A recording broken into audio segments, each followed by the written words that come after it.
Hello DHS students, and welcome back to the 2018-19 school year. It's great to have you here. A school is just four walls until the students fill the classrooms. So welcome back.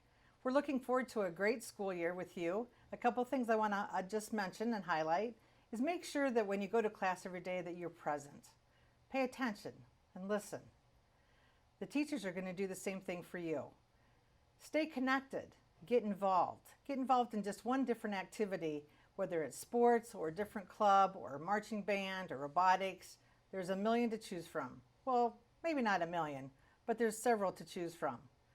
And last, I just want to remind you that kindness matters. And every day when you're walking the hallways, when you're sitting in class, we don't know what someone else has gone through that day. So make sure that you are kind and caring to one another. Have a great school year and give it 100%. Hello DHS staff and students. My name is Mrs. Milenich, assistant principal here at the high school. I will be mainly working with students whose last names start with the letters M through Z. I'm excited to be back working here at the high school. Students are expected to be to class on time. Being on time means that you will be in the classroom when the tardy bell rings. Students, if you're given a pass from another teacher because they held you over, then you just bring that pass with you so that you're not marked tardy. If you are more than 10 minutes late to class, you will be marked as absent instead of tardy. Tardies accumulate each 9 weeks, so after the first marking period, they will start over. First and second tardies are considered warnings. Your teacher will just notify you that you were tardy and that you got a warning. Your third tardy, teacher again would notify you that you were tardy, and then a letter will go home to your parents. On a fourth tardy, teacher will again notify you that you were tardy and that it's your fourth one, and at that point they will notify you that you have to serve a 30-minute after-school detention in the positive behavior support room, and they will contact your parent. If you receive another tardy after that, they will tell you that you got your fifth tardy and you will have to serve a day in the PBS room, and subsequent tardies after that will be time in the PBS room. So be to class on time. Third area I'm going to talk to you about today is leaving school grounds. First and foremost, DHS campus is closed campus, which means once you are here, you are not allowed to just leave campus without properly checking out. And properly checking out means that you check out of the attendance office. If you have to leave at any time during the school day, you go to the attendance office, tell them you need to go, they'll contact parent. Parent will talk to the secretary down there, Mrs. Martin, and you will have a pass that you can leave. If you come back during the school day, then you also need to check back into the attendance office. If you know that you're going to be leaving during the school day for an appointment, then stop into the attendance office and get your pass, and that will cut down on the main office having to run passes to classrooms, which could cause interruptions. Good morning and welcome back, sophomores, juniors, and seniors to Davis Community Schools, and welcome to our freshmen and students new to the district. My name is Mr. Lobin, and I'm one of the assistant principals here at Davison High School. And today we're going to talk about some of the policies of many that we take very seriously. Our goal here is to create an environment that's safe and conducive for learning. It's also to ensure the health and safety of all of Davison Community School employees. And for that reason, we're going to talk about some of the topics that you can also find in your student handbook, which will be available online. When it comes to dress code, the first and foremost, we are an institution of and for learning, like I said before. Our goal is to provide an environment that's conducive for learning. And although we appreciate the uniqueness of our students and take pride in their individuality, there's a time and place for that. School may not be that place, and what's acceptable in the home environment may not align with what's acceptable in the school environment. With all the weather changes throughout the year, it is important for everyone to follow the dress code guidelines. Here's a look at some of them. The length of your shorts and skirts is very important. They can't be cut no lower than 5 inches above the knee. It is the same with holes. You can't have any holes 5 inches above the knee. Also, Davison, jewelry, belts, and wallets with spikes or chains will not be allowed for safety reasons. Clothes with suggestive statements or nature will not be allowed in school. Wearing hats, bandanas, sunglasses, or visors is also a violation of dress code. Tank tops, spaghetti straps, and pajama pants are also a bad idea when getting dressed in the morning and will not be tolerated. Remember to follow the dress code and check the handbook for all the rules. And have a great year, Davison. So if at school you find yourself in a situation where your apparel has been deemed inappropriate for the school environment based on our standards, this may result in a request for you to change your clothing. If the problem of you wearing inappropriate clothing and not abiding by our dress code continues to happen in a consistent manner, in a progressive nature, disciplinary action will take place. With regards to weapons, the possession, use, or threat of use of a firearm, explosive device, or an object that can be perceived as intended to cause harm or property damage are prohibited. Examples may include, but aren't limited to, firearms, fireworks, knives, airsoft guns, toy guns and knives, and even ammunition. Once again, these objects go against our goal of creating a safe environment for you to learn in. Especially be careful about bringing these things in your cars or your backpacks if you've been out hunting or fishing or engaged in some shooting clubs and extracurricular activities like that. They will not be tolerated in being on school property or any school event. Violation of these policies will result in disciplinary action up to and including suspension and expulsion from the school and referral to the appropriate law enforcement authorities. With regards to fighting, again, this fails to create an environment or support an environment that's conducive and safe for learning. Violent behaviors or threat of violence against a student or a school personnel will not be tolerated. Violation of these policies will result in disciplinary action up to and including the suspension and expulsion from school and referral to the appropriate law enforcement agencies. Next, we're going to talk about tobacco, alcohol, and drugs. With regards to tobacco, the use and/or possession is prohibited in all school buildings, at all school-sponsored events, and in all school grounds. Violation of this policy will result in disciplinary action up to and including suspension and possible expulsion from school, and the appropriate law enforcement agencies will be contacted. With regards to alcohol, the consumption and possession of any alcoholic beverage or a look-alike is against school policy and is prohibited from all school buildings, all school-sponsored events, and anywhere on the school grounds. Anyone appearing to be under the influence of alcohol will be refused admission to any school-sponsored events and may be subject to discipline up to and including suspension or expulsion and referral to the appropriate law enforcement agencies.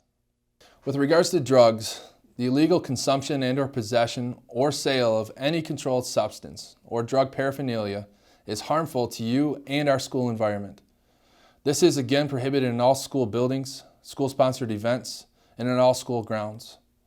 Anyone appearing to be under the influence or in possession of drugs shall be refused admission if they're entering into an event or into the school, or if you're at school. You may be subject to discipline up to and including suspension or expulsion and referral to the appropriate law enforcement agencies. With regards to the cafeteria, we're expecting that during the times when you're supposed to be in the cafeteria, you actually are. You're not upstairs wandering around the hallways, but you stay within the cafeteria. We ask that you also clean up after yourself, that you throw away your wrappers and your foods and not throw them on the floor. This is just showing decent respect to those people that clean up and take care of things for you, and it helps us out too. Fourth area today is cell phone use. Students, you are allowed to use your cell phones before school, after school, in the hallways, during your assigned lunch period. The only time you're not allowed to use your cell phone is during class time unless permission is granted by that specific teacher for use in class. If you do use your cell phone in class and the teacher has not given you permission to do so, the teacher will confiscate your cell phone, bring it to the main office. You will be assigned after school detention and your parent will have to come pick up the phone. Second offense, if it happens again, is you would be assigned all day to the PBS room, and again your parents would have to come pick up the phone. And a third offense will result in 1 day out of school suspension. So make sure you just use your cell phone during all times except for class time unless given permission by your teacher. Thank you very much, and I hope you have a great day and looking very much forward to a great year this year at DHS. Welcome back, students. This is Mr. Beamer from the Davison Athletic Department. Glad to see all you guys back here. We are definitely excited about this fall season to get going. Number one, the big Prep Classic football game at Wayne State University is going to be August 24th at 7 p.m. Tickets are on sale now. Make sure you stop by the athletic office, and we'll be down in the lunchrooms as well selling those tickets. We have a really exciting season coming up for you guys. Make sure you get involved. The Nest tickets are for sale in Miss Abanage's classroom. You get a t-shirt and a free pass to all the home athletic events throughout the year for $50. It's not a bad deal. And we'll be looking forward to seeing you at all the games. Go Cards. Good morning, DHS. I'm Mr. Miller. I work security here at the high school. Welcome back for another great year at Davison High. I need to remind you of a couple things about concerning the vehicle parking that you do. Obviously in your handbook it describes where you're supposed to park, and the lots are numbered for all students to assign you an individual spot. Those decals go on your left front windshield, so it does not obtain a decal warning from me if you don't have one. I understand by the handbook that you've been given till September 15th for juniors and seniors to register your vehicle. For example, you come in some morning and your particular spot is occupied by another vehicle. What should you do? Well, we would like you to not just shift over one spot. That just causes a chain reaction and it messes everyone else in the lot up. As soon as you arrive, if your spot is occupied by another vehicle, please go out towards the Clark Street exit from the student parking lot, turn right, and then immediately turn right into what we call the Clark Loop lot. It's for the drop-off of students by parents, and there are several parking spots there. We would like you to take your vehicle there as soon as you arrive, park it there, and go directly into the main office and see one of the gals in the office, advise them of the problem. They will give you a card to park in the Clark Loop lot, and then they will tell me that there is a problem in whatever spot number that you have. A couple other things: if you have more than one vehicle that you wish to register, and chances are many of you do, mom or dad's car or truck, whatever, it's only $1 to get a second decal. It's $20 for your first vehicle, but it's only $1 thereafter. If you change vehicles, let's say you sell your car, get a different vehicle in November or whatever, it's up to you to be responsible and go to the main office, tell them that you had a vehicle change, and they'll take care of it from there. Other than that, do not park in the staff parking area along the north side of the building, nor by the buses. That's strictly for staff parking also.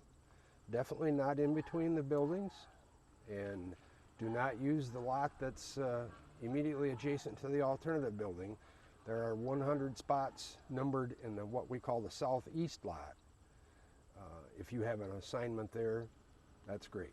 But please remember, do not park in someone else's spot if yours is occupied. Go right to the Clark Loop lot and advise the main office. We'll take care of it from there. Have a great year, DHS.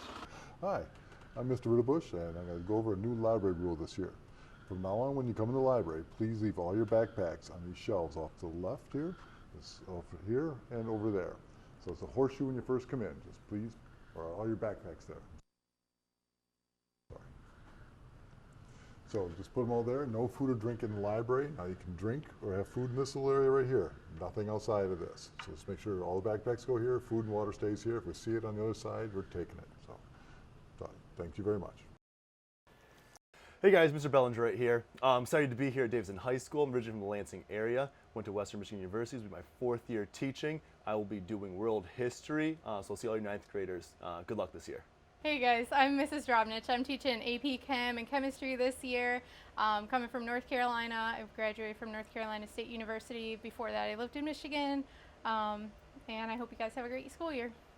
Hi guys, I'm Mrs. Sny. You can call me Mrs. S. You'll see me in the halls often. I came from industry and I'll be teaching engineering courses this year. Have a great year. Hi guys, I'm Miss Kincaid. I'm the new counselor for students with the last names P through Z. I'm really excited to be here at Davison. Hola, my name is Senora Toko. I am coming from Grand Rapids, and I am so excited to be here with all of you at Davison High School. Hi, I'm Debbie Lammers. I'm a counselor here at Davison High School. I'm looking forward to meeting you. Come on by. What's up, Davison High School? My name is Mr. Lott. I'm in the business and CTE department. Looking forward to a great year. Looking forward to meet all of you guys. Hi, I'm Zach Evans. I'm in the CTE department. I'm going to be teaching programming, computer repair, and history this year. Hello, I am Mrs. Ferguson. I am here teaching Algebra 2 and Honors Algebra 2. I come to you after 17 years teaching at Brandon High School. I am a Davison grad myself many moons ago, so it's really great to be home. Go Cards! Hi, I'm Betsy Wamba. I'm one of the counselors here at the high school. We are going to be reviewing the sexual harassment policy here at Davison High School, so please follow along with the corresponding slides so you are aware of the rules here at the school. The definition Davison High School uses for sexual harassment is unwelcome sexual advances, requests for sexual favors, or inappropriate verbal or physical contact of a sexual nature. Examples of sexual harassment might be a sexual remark or suggestion, unsolicited and unwelcome flirtations, advances or propositions, and verbal abuse with sexual connotations. More examples are graphic or degrading comments about a student's appearance, dress, or anatomy, and display of sexually suggestive objects or pictures. In addition, examples of sexual harassment are dirty jokes and offensive gestures, and conversation regarding sexual matters, which are too personal. Consequences for violating Davison High School's sexual harassment policy are disciplinary action and possible expulsion from school. If you're a victim of sexual harassment, it's very important that you communicate to your harasser that the attention is unwelcome. In addition, it's important that you report the situation to one of the guidance counselors here at the high school or one of the principals. Thanks for giving us your undivided attention. As long as we're all following the Cardinal Code, we will have a smashing year here at Davison High School. Go Cards!